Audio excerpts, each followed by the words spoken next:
어느 목사님의 아버지가 그 교회에 출석하고 있었습니다. 이 아버지가 연세가 많으셔가지고 예배를 드리기는 하는데 맨 앞자리에서 예배 시간마다 조는 거예요. 그 목사님이 참 난감했겠죠. 자기 친아버지가 앞에서 졸고 있으니. 그래서 이제 아들에게 시킵니다. 어린 아들에게 시키는데, 할아버지가 옆에서 졸면은 깨우라고, 네가 한 번씩 깨우면은 내가 10,000원씩 줄 테니까 할아버지를 꼭 깨우라고. 근데 이 아들이 이제 처음에는 할아버지를 자꾸 깨웠습니다. 조금 있다가 안 깨우는 거예요.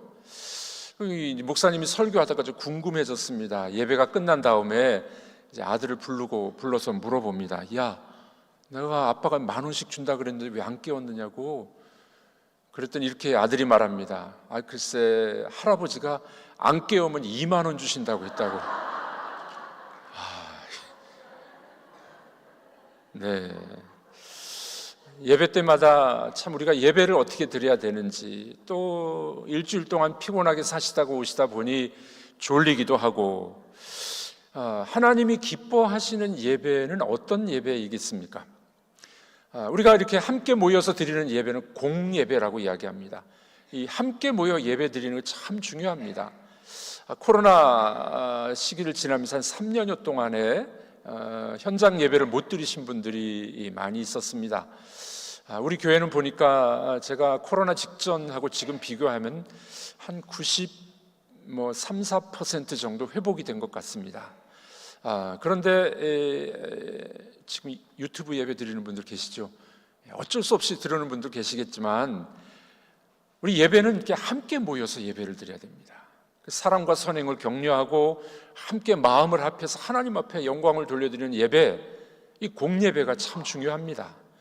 이 공예배에서 우리가 은혜를 받고 충전받아서 나가는 거죠. 여러분들 전기차 이렇게 충전하잖아요. 밤새도록 충전합니다. 하루 종일 운행합니다.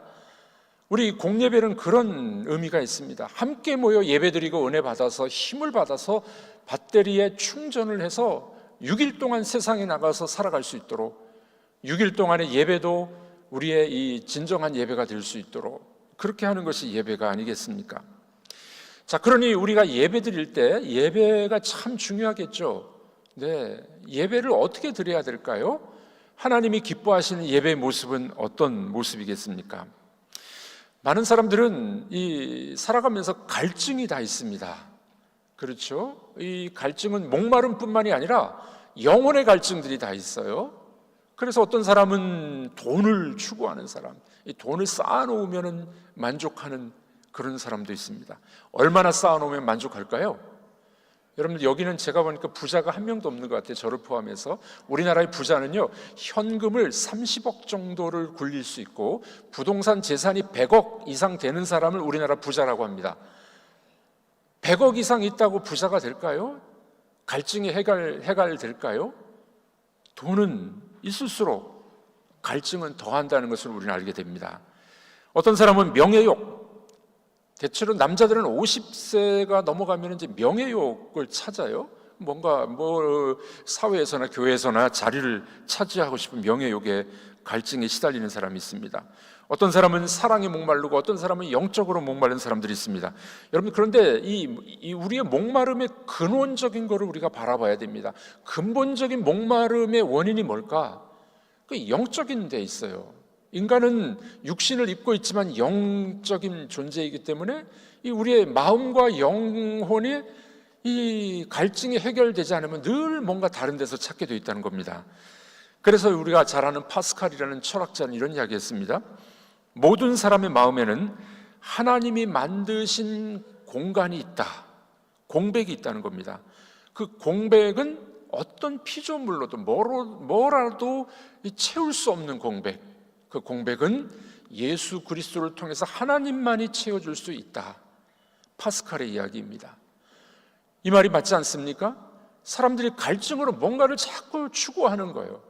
마음속에, 영혼 속에 비어있는 빈 공간이 있기 때문에 그러합니다. 이 빈 공간, 허무함, 허전함, 무엇으로 채울 수가 있겠습니까? 끝내 채워지지 않는 마음의 빈 공간은 주님만이 채워주실 수 있게 될 줄로 믿습니다. 오늘 우리 말씀을 통해서 우리 인간의 갈증, 우리의 빈 공간, 이 갈증을 해결할 수 있는 해답이 무엇인지를 함께 우리가 살펴봤으면 참 좋겠습니다. 첫 번째로 사람들은 갈증으로 살아가게 되어 있음을 기억해야 됩니다. 우리들의 불만족, 우리들의 이 공허함 채우기 위해서 사람들은 여러 가지로 애를 씁니다. 친구를 사귀기도 하고, 여러분들이 또 취미생활로 그걸 채우기도 합니다. 친구가 없으면요, 애완동물을 요즘에 키운다고 하죠. 지난 주간에 타임지에서 그런 기사가 난 적이 있었습니다. 대한민국은 외로운 공화국이다. 외로운 공화국이다.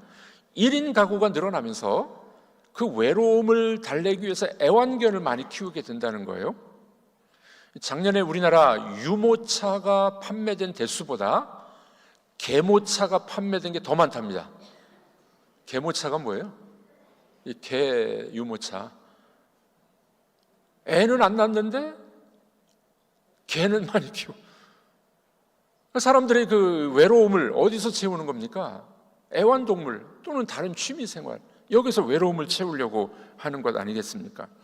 제가 보니까 독거노인들이라든지 홀로 사시는 분들은 필요한 것도 같아요.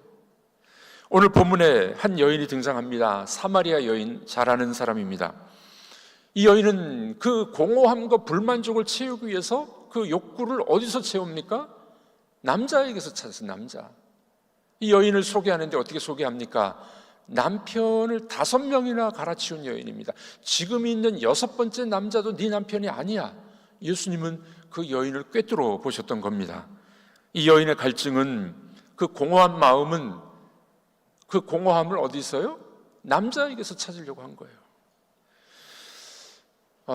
저에게도 옛날에 갈증이 좀 있었습니다.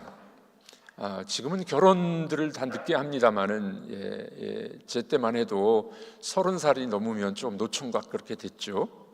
제가 33살에 결혼했는데, 31살 때 유학을 떠나게 됩니다. 총각 목사로 공부를 하게 되는데, 이미 다 결혼해서 온 사람들이 다 많았습니다. 저는 그때 나름대로 위안을 이렇게 삼았었어요. 도서관 한 구석에 앉아서 늘 공부하면서, 남들은 다 결혼해서 살지만 나는 이 책들이 나의 친구다. 공부하는 재미로 나는 산다. 여러분들 나름대로 여러분들도 다 갈증들이 있지 않았습니까? 어떤 갈증이 있으신가요? 문제를 해결하기 위해서 사람으로부터, 또는 종교적인 것으로부터, 또는 우상숭배, 1월 성신을 섬기는 거로 바다신을 섬기기도 하고 산을 의지하기도 합니다. 헛된 미신과 우상으로 그 공허함을 채우려고 하는 것이 인간의 모습은 아니겠습니까? 오늘 본문에 나타난 사마리아 여인도 종교적인 것으로 채우려고 했던 모습을 보여줍니다. 그리심산에서 예배하는 것이 옳습니까? 이 그리심산은 이 남유다와 북이스라엘이 나눠지면서 북쪽 이스라엘이 나름대로 종교를 만들게 돼요. 모세 오경 있죠? 비슷하게 사마리아 오경을 만듭니다. 예루살렘 예배를 본떠 가지고 그리심산에서 예배를 드리게 됩니다. 바벨론 포로 이후에 이 사마리아 쪽은 혼혈 민족이 되어버리죠. 종교도 혼합 종교가 되어버렸습니다. 예수님께서는 이 여인의 질문에 대해서 이렇게 대답을 하십니다. 자, 우리 20절 말씀 우리 한번 읽어보도록 하겠습니다. 우리 조상들은 이 산에서 예배하였는데 당신들의 말은 예배할 곳이 예루살렘에 있다 하더이다. 네, 우리 조상들은 이 산 그리심산에서 예배하는데 당신들 유대인들은 예루살렘에서 예배하고 있지 않습니까? 뭐가 맞습니까? 예수님은 이 여인의 대답에 하나님께 예배하는 것은 예루살렘이야, 유대인들의 손을 들어주십니다. 사마리아 그리심산의 예배보다 예루살렘의 예배가 정통성이 있어. 자, 그런데 이 여인이 왜 이걸 질문하냐면요, 이 자기 형편이 궁색해지니까, 너 지금 있는 남편도 네 남편 아니지? 예수님 그런 말씀하셨어요. 입장이 난처해지니까 질문을 바꿔버린 겁니다. 우리들도 그런 때가 있잖아요. 뭐가 좀 난처해지면 주제를 바꿔가지고 다른 말 이렇게 하잖아요. 이 여인이 지금 그렇게 이야기한 겁니다. 어디서 예배 드리는 게 진짜 예배입니까? 아니, 네 남편 많이 바꿨잖아. 너 지금 갈증 있지? 너 문제가 뭔지 아니? 예수님 이렇게 지금 질문하고 계시는데 이 여인은 어떻게 해요? 주의를 바꿔가지고, 주제를 바꿔가지고 어디 예배가 진짜 예배입니까? 궁색해지자 예배를 어디서 드리는 게 맞습니까? 이렇게 질문하게 되는 겁니다. 그때 예수님은 친절하게 대답을 해주시죠. 그래? 진짜 예배는 예루살렘 예배가 맞아. 그런데 그 다음이 문제입니다. 그리심산의 예배도 있고 예루살렘의 예배도 있는데 이 예배들은 다 모조품이야, 그림자야. 예수님이 그렇게 이야기하는 거예요. 그 예배는 다 그림자고 모조품이야. 진짜가 나타나야 돼. 진짜가 사마리아의 예배보다, 예루살렘의 예배보다 더 진짜 예배, 그것은 이제 예수님이 보여주실 예배, 예수님이 진짜 예배를 보여주시려고 이 땅에 찾아오신 겁니다. 진짜 예배를 내가 보여줄게. 진정한 예배가 뭡니까? 그것은 예수님을 통해서 드리는 예배가 진짜 예배가 되는 겁니다. 여러분들의 마음에는 어떤 갈증이 있으십니까? 사람들은 늘 갈증이 있어가지고 여러 가지를 찾는 겁니다. 영혼의 목마름이 있습니다. 어떤 분은 그런 이야기 하더라고요. 일이 잘 안 풀리고 어려우니까 예수 믿는 사람인데요, 굿이라도 해볼까 이렇게 말하는 사람이 있어요. 들어보셨습니까? 그 사람들이 이상하죠. 예수님을 믿는데 뭐가 자꾸 꼬이고 힘들고 아프고 하니까 굿이라도 한번 해볼까? 그런 생각을 갖지도 마십시오. 또 어떤 분은 그런 이야기예요. 기도 많이 하는 어떤 권사님 찾아가서 돈 주고 기도를 받아볼까? 그런 짓 하지 마십시오. 또 어떤 분들은 그런 생각합니다. 힘들고 갈증이 있고 어렵다 보니까 아유, 내 생명, 내 생애를 마감해버려야지. 절대 그런 생각하지 마십시오. 여러분, 청소년들을 설문조사했는데요, 자살을 생각해 본 아이들이 15%랍니다. 여러분들의 자녀들 점검해 보십시오. 우리나라 지금 큰일 났습니다. 여러분들 중에도 혹시 그런 분들이 없으십니까? 일이 안 풀리고 문제가 꼬이고 힘들고 아유, 그 이 생을 마감해버려야지. 무려 우리나라의 15% 사람들이 그런 생각을 가져봤다는 겁니다. 다 헛된 일입니다. 여러분들 힘들고 어려울 때 굿이라도 해볼까? 용하게 기도하는 사람 찾아가 볼까? 생을 마감해버릴까? 거기서 해결이 될까요? 전혀 해법이 되질 않습니다. 예수님은 이렇게 말씀하십니다. 그거 다 가짜야. 그거 다 헛된 일이야. 모조품이야. 내가 이제 진짜를 말해줄게. 진짜를 말해줄게. 인간의 갈증과 어려움과 외로움을 해결할 수 있는 진짜 답을 주님이 주시겠다고 말씀하십니다. 14절 말씀 우리 읽어보겠습니다. 내가 주는 물을 마시는 자는 영원히 목마르지 아니하리니 내가 주는 물은 그 속에서 영생하도록 솟아나는 샘물이 되리라.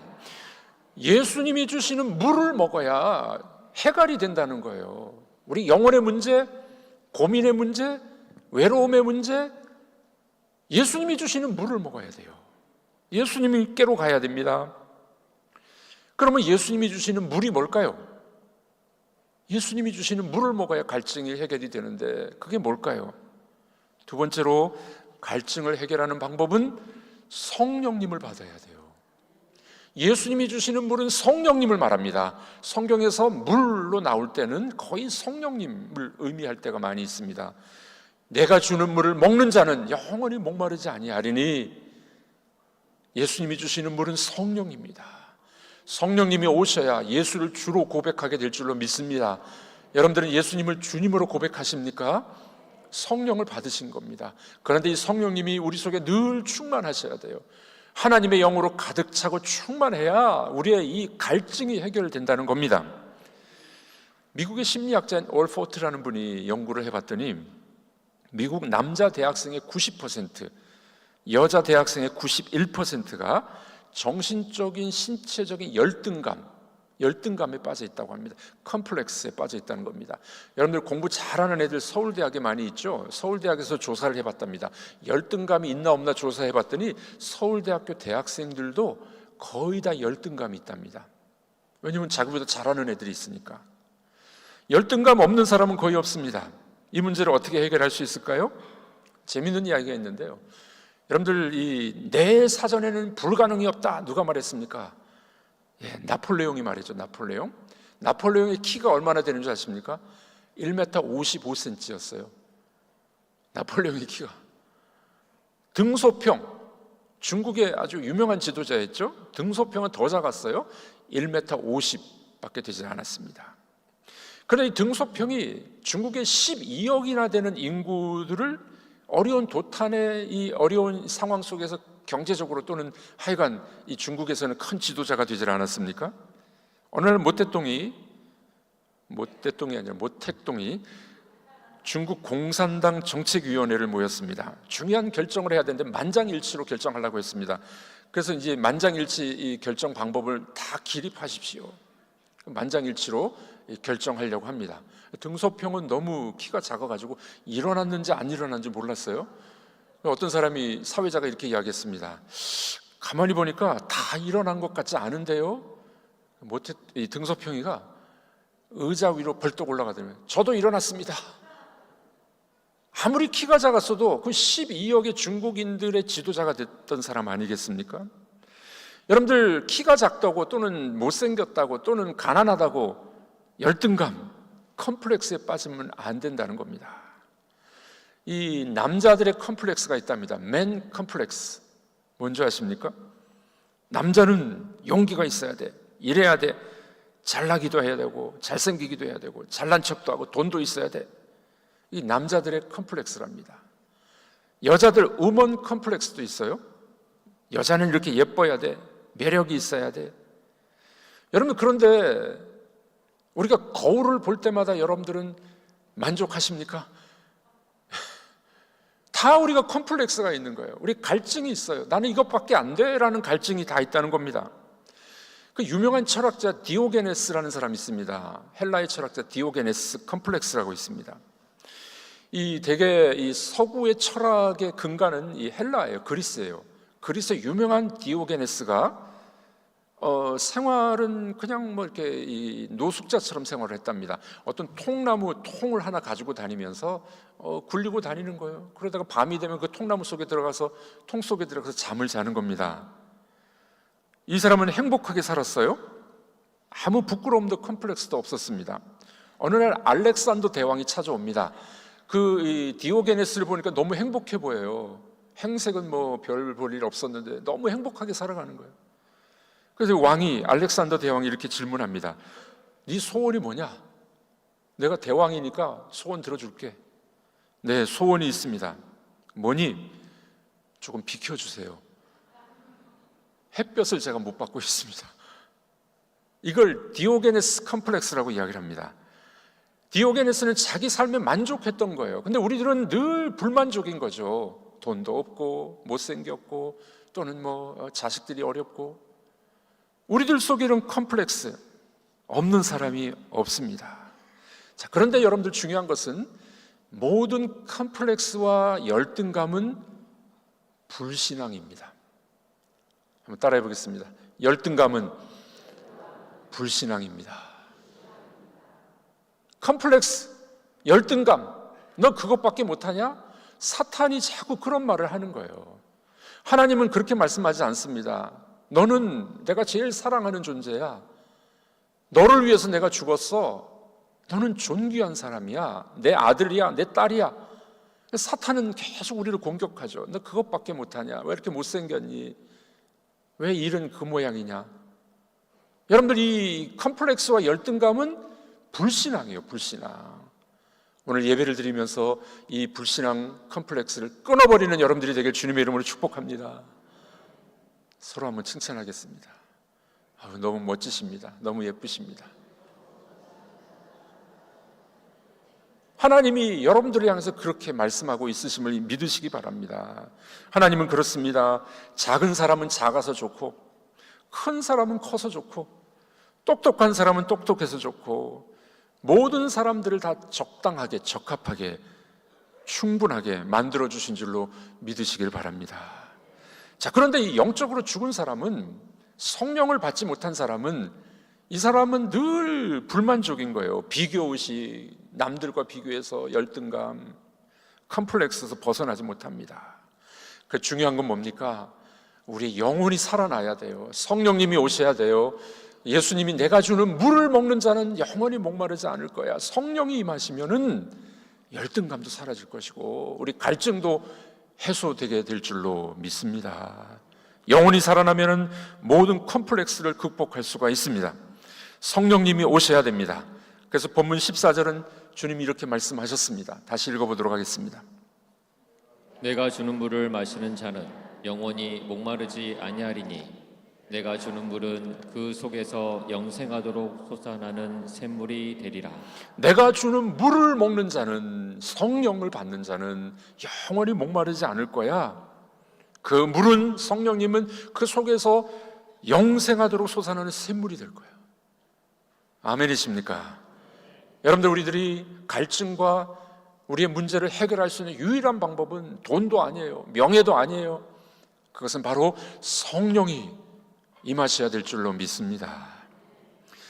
그 유명했던 무디 목사님이 어느 날 설교를 하면서 청중들에게 이렇게 질문을 합니다. 이 유리컵인데 유리컵에 공기를 빼낼 수 있는 방법이 뭘까요? 그때 어떤 사람이 앞에서 목사님 이 펌프를 가져와서 공기를 빨아내면 됩니다. 그러면 진공 상태가 될 텐데 이 컵이 깨져버리죠. 목사님이 이렇게 대답을 합니다. 주전자를 가져와서 물컵에다 물을 가득 채웠습니다. 물을 가득 부으니까 공기가 다 빠져나간 거죠. 마찬가지입니다. 우리의 영혼의 갈증, 우리의 문제, 또 우리 속의 어두움 해결되는 방법이 뭐라고요? 성령이 가득 차야 돼요. 성령이 부어져야 돼요. 그럼 우리에게 어두움이 사라지고 여러분들의 갈증이 해결될 수 있게 될 줄로 믿으시길 바랍니다. 마음속에 여러분들 어두움이 있으십니까? 갈증이 아직도 있으십니까? 성령님을 초대하시기 바랍니다. 성령 충만을 구하는 여러분들 되길 바랍니다. 성령이 오시면 갈증이 해결돼요. 자, 이렇게 성령이 임한 사람이 할 수 있는 일이 뭘까요? 오늘 본문에 보면 세 번째로 이렇게 이야기합니다. 갈증이 해결된 사람, 성령이 임한 사람만이 진정한 예배를 드릴 수가 있습니다. 진정한 예배는 성령님이 임해야만 진정한 예배가 가능합니다. 그래서 주님은 이렇게 말씀하셨습니다. 23절 읽어보도록 하겠습니다. 아버지께서 참으로 예배하는 자들은 영과 진리로 예배할 때가 오나니 곧 이때라. 아버지께서는 이렇게 자기에게 예배하는 자들을 찾으시느니라. 아버지께 참으로 예배하는 자들은 어떻게 예배하는 거라고요? 영과 진리로. 영과 진리는 성령과 진리입니다. 진정으로 예배하는 자는 성령과 진리로 예배하는 자들입니다. 성령님이 임하셔야만 실체, 진짜 예배를 드릴 수 있어요. 그러므로 여러분들 이 시간 예배를 드리시면서 성령님을 사모하는 여러분들이 되길 바랍니다. 제 영혼을 채워주셔서 갈증이 해결되게 하여 주시옵소서. 성령으로 예배드리게 하여 주시옵소서. 그 예배가 진정한 예배예요. 영과 진리로 드리는 예배. 그런 예배자들이 되기를 주님의 이름으로 축복합니다. 성령님을 의지하고 예배하고 성령님을 의지하고 살아가는 여러분들이 되시기를 바랍니다. 요즘 젊은 목사님들 중에서 아주 설교를 잘하는 분들도 꽤 많이 있습니다. 똑똑하니까. 요즘 젊은 사람은 참 똑똑해요. 그런데 이 설교문도 잘 쓰고 똑똑하고 설교도 잘하는데 사람의 변화는 어디서 일어나는 줄 아십니까? 그 똑똑하면서 일어나지 않더라고요. 사람의 변화는 성령이 임하셔야 돼요. 성령이 충만해서 사람들의 마음이 감동을 받아야 돼요. 여러분들 머리로만 아는 거하고 우리 이 심장이 가슴이 뛰는 거하고 다르잖아요. 성령님이 임하면 우리 가슴이 뛰게 되어 있어요. 그 교회가 정말 교회다워지고 참다운 예배가 되려면요, 우리가 지성도 필요해요. 머리도 필요해요. 그런데 뭡니까? 영성이 필요해요. 성령의 은혜가 필요해요. 그 교회는 그래서 하나님의 말씀과 기도가 늘 함께 가야 되는 것이 교회의 모습이 되어야 됩니다. 제가 보니까 싸우는 교회, 그리고 싸우는 집안은요, 기도 잘 안 해요. 기도하는 대신 뭐 합니까? 열심히 싸워. 막 법조문을 쓰고 뭐 고소장을 쓰고 연판장을 돌리고 막 서명을 받고 싸우는 교회의 모습은 그래요. 그러나 은혜가 충만한 교회의 모습은 어떻습니까? 늘 기도하는 거예요. 성령의 은혜를 구하고 하나님의 은혜가 임하는 교회. 기도하다 보고 은혜가 임하다 보면요, 용서하게 되고 덮어주게 되고 사랑하게 되고. 아멘은 아무도 안 하시고. 아멘이십니까? 그게 교회예요. 교회는 사랑하는 곳이지 싸우는 곳이 아닙니다. 교회는 사랑하는 곳이지 싸우는 곳이 아니에요. 그런 교회가 되려면 성령이 충만해야 됩니다. 하나님이 우리 교회를 그렇게 은혜 주실 줄로 믿습니다. 여러분들 주일 예배를 드리러 오시면서 정말 설레는 마음으로 오신 적이 언제이십니까? 예배를 갈망하면서 오신 적은 언제이셨습니까? 하나님은 영이시니 예배하는 자가 영과 진리로 예배할지니라. 이 말씀을 여러분들은 기억하고 예배하러 나오셨습니까? 하나님은 이렇게 예배하는 자를 지금도 찾고 계십니다. 아무리 천한 사마리아 여인이라 할지라도, 그가 율법을 모르고 성경을 모른다 할지라도, 또 모세 율법에는 가장 낮은 자리에 있는 여인이었습니다. 그러나 성령이 임하자 이 사마리아 여인도 예배자가 됐던 것이었습니다. 아무리 높은 자리에 있는 사람이라 할지라도 성령님이 임하시지 않으면 가짜 예배입니다. 진정한 예배가 아닙니다. 어떤 부잣집의 주인 어른이 회갑잔치를 열게 됐습니다. 근데 집에 있는 동물들이 회의를 했어요. 우리 주인이 지금 회갑잔치를 하는데 이 잔치엔 누가 순교를 해야 되겠냐. 동물들이 회의를 했습니다. 처음에 개를 보고 이야기합니다. 야, 이 여름에 잔치 주인의 몸보신을 해야 되니까 보신탕이 최고야. 네가 순교해야 되겠다. 개가 말합니다. 아니, 그것도 좋은데 내가 죽으면은 이 부잣집의 재산을 누가 지키냐. 나는 안 돼. 두 번째 닭을 불렀습니다. 닭아, 이 여름에는 삼계탕이 최고 아니냐. 네가 좀 순교해라. 닭이 이야기합니다. 내가 죽으면은 주인이 새벽에 어떻게 일어나냐. 그럼 매일 내가 또 이 계란을 낳는데, 달걀을 낳는데 주인의 몸보신을 누가 시켜주냐. 안 되겠습니다. 세 번째로 소한테 이야기합니다. 야, 소야, 아무래도 네가 갈비탕으로 좀 주인을 기쁘게 해드려야 되겠다. 소가 말합니다. 안 돼. 내가 없으면 이 주인집에 이 농사를 누가 짓겠냐. 농사를 내가 지어야지. 가만히 보니까 돼지가 가만히 있는 거예요. 돼지 보고 물어봅니다. 야, 돼지야, 너 별로 할 일이 없지? 너 삼겹살로 좀 대접을 해라. 먹고 자고 사명이 없어. 이 돼지가 가만히 보니까 자기는 살찐 것밖에 없거든요. 돼지가 이렇게 말합니다. 그래, 물 끓여. 물 끓여. 여러분, 우리들은 예배를 드리면서 주님을 위해서 우리가 무엇을 드릴 수가 있겠습니까? 우리는 예배 드리면서 주를 위해서 내가 희생하겠습니다. 주를 위해서 드리겠습니다. 예배 드리면서 진정으로 성령으로 예배 드리시고 우리가 또한 우리의 몸과 마음을 드리는 참된 예배자들이 되기를 축복합니다. 여러분들은 갈증이 해결되셨습니까? 하나님의 영이 임하셔야 돼요. 성령이 임하셔서 영과 진리로 예배를 드려야만 우리 갈증이 해결되는 겁니다. 그 예배를 하나님이 정말 받으십니다. 충만한 예배가 될 줄로 믿습니다. 자, 그럼 이런 예배를 드리기 위해서 우리가 좀 준비할 게 있습니다. 뭘 준비해야 될까요? 예배 시간 좀 일찍 오시면 좋겠습니다. 한 5분에서 10분 좀 일찍 오시면 어떨까요? 신령과 진정으로 예배를 드려야 되는데 그렇잖아요. 우리 학교를 가더라도 지각 안 하려고 노력을 하는데 하나님 앞에 예배 드리러 오는데 지각 말이 될까요? 한 5분, 10분 좀 일찍 오셔서 예배를 사모하는 마음으로 좀 기도하셨으면 좋겠습니다. 하나님의 존귀와 영광과 하나님의 자비하심을 구하는 기도를 하시면서 준비하시면 좋겠습니다. 예배를 인도하는 순서자들과 설교자를 위해서 기도해 주십시오. 하나님의 영광이 임하는 예배가 될 수 있도록 기도해 주시면 좋겠습니다. 여러분들 좀 일찍 오셔서 기도하다가 기도하는 분들도 계시는데 제가 보니까 예배 시작 전에 막 이렇게 일주일 동안 못 만났으니까 막 떠들고 이야기하시더라고요. 그러지 마십시오. 얘기는 끝난 다음에 하시고, 제가 보니까 끝난 다음에 빨리 가버리시더라고요. 그러지 말고 좀 이렇게 남으셔서 얘기도 하고 교제도 하시고, 예배 전에는 떠들지 말고 기도하십시오. 내 옆자리에 앉는 사람을 위해서 기도해 주시고, 가만히 보니까 저 집사님 어깨가 너무 처져 있네, 뭐가 문제가 있는 것 같은, 얼굴빛이 안 좋아, 하나님 저 집사님 뭐가 문제가 있는 것 같습니다, 도와주세요, 예배 시간 은혜 받을 수 있도록 도와주세요. 그렇게 기도하는 겁니다. 여러분들, 예배가 참다운 영과 진리로 드리는 예배가 되려면 미리 준비하시고 기도하시고 사모하는 마음으로 예배에 임하는 여러분들이 되기를 주의 이름으로 축복합니다. 하나님의 임재를 경험할 것입니다. 이런 예배 훈련이 우리에게 필요해요. 그때 하나님이 기뻐 받으시고 우리의 영혼은 새로워질 것이고, 이 예배의 힘을 받으셔서 일주일 동안 승리하는 삶을 살게 될 줄로 믿습니다. 예배의 성공자들, 예배자들이 되시기를 주의 이름으로 축복합니다.